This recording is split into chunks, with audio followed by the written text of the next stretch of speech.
Hello everyone, this is Lou Samoji with blueandgold.com with our recruiting expert Tom Loy.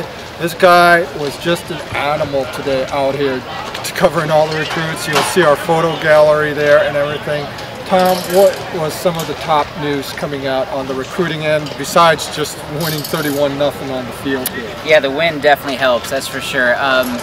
But I guess let's start it out with Malik Henry, 2016 five-star quarterback. He was in attendance with his father. It's his second trip to campus. He was here for the Irish invasion.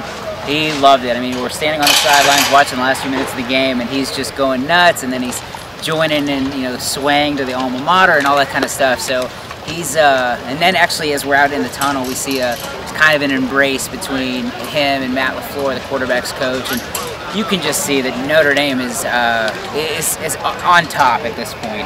Florida State's right in the mix, and there's still a possibility that he takes a trip to Tallahassee, and ironically it's going to be likely for the Notre Dame game if he makes that trip. But it's going to be tough for him to leave not committed. But I mean, Notre Dame made a heck of a statement tonight, and I'm not ready to say that he's going to commit, but I really feel confident that Malik's thinking Irish at this point. If we stick to 2015, Tavon Coney, I mean, as we mentioned at blueandgold.com, he was out here early. They were the first two people out. Was him and Tony Alford, the running backs coach, and his primary recruiter in Florida. You know, those two were just talking. You know, they walked out to the 50-yard line. It's just them. I mean, I'm standing by the goalpost just kind of watching this happen, and you can just see that there's a connection there that has Notre Dame very much in this. And again, I like their chances. Towards the end of the game, you could see him vibing with some of the other recruits and the players. You know, you got Jerry Tillery, Tristan Hodge, Nico Fertitta. All those guys were just kind of vibing and getting to kind of bonding. And you just see that Notre Dame is a real player here. And I think he's going to shock a lot of people who think Florida's the leader and Florida's the favorite. And I can see him choosing the Irish by the end of the weekend. You know, I've often said that if a recruit predicates a decision to come to Notre Dame on whether they won or lost the game, they're choosing Notre Dame for the wrong reason. Right. But gosh, it's got to help when you have this type of performance and this type of atmosphere at night, swaying to everything like that. Yeah, it's a fact. You definitely, the Notre Dame type of kid doesn't say, I'm going to Notre Dame because the atmosphere was wild, I enjoyed myself that weekend. That's just not the type of kid that they recruit. But it does help. This atmosphere will give any college football fan, whether you're a Notre Dame guy or not, it's going to give you goosebumps. You're going to be excited. This was an incredible atmosphere tonight. It kind of gives you chills just thinking about it. So these guys loved it. You can just see the guys like Jerry Tillery, who's kind of you can make an argument that he's a soft verbal based on his actions of going to LSU, seeing LSU games, not saying that one statement, listen, I'm done. But then you see him up there, and I believe he got lifted up, and people were doing push-ups with Jerry Tillery, which is a feat in itself. I'm not sure what's more important. Had to do that? More impressive, that or the win. I mean, it goes both ways, but yeah, the type of Notre Dame kid is going to choose Notre Dame for the fact that it's a 4-year decision, not a 4-year decision. Any surprises today that you saw, and do you expect anyone to maybe pull the trigger in the next week or so, or even month, based on today, what you saw, what kind of vibe you were getting from some of the recruits? I would keep a very, obviously we mentioned Coney as a possibility, Henry.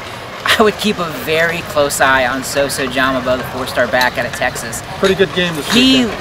He rushed for half 1,000 yards last night and 6 touchdowns. But you watch him in the stands during the game. He looks like a commit. He looks like he's already on board.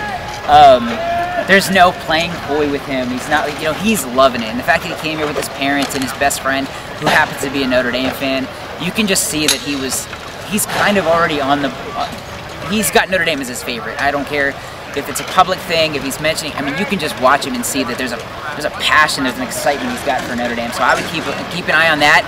And then also, I mean, a big surprise was Alize Jones showing up. Our 24/7 Sports National Director of Recruiting, Steve Wiltfong, and I had discussed this about a couple days ago. We couldn't, out of respect to some of our sources, mention that he was going to be here. But he showed up today as expected with Nico Fertitta, his high school teammate and close friend. I would keep a very close eye on that as well. He's the best tight end in the country, and he would be a very welcomed addition. This was his 3rd trip. He was here last fall and last summer.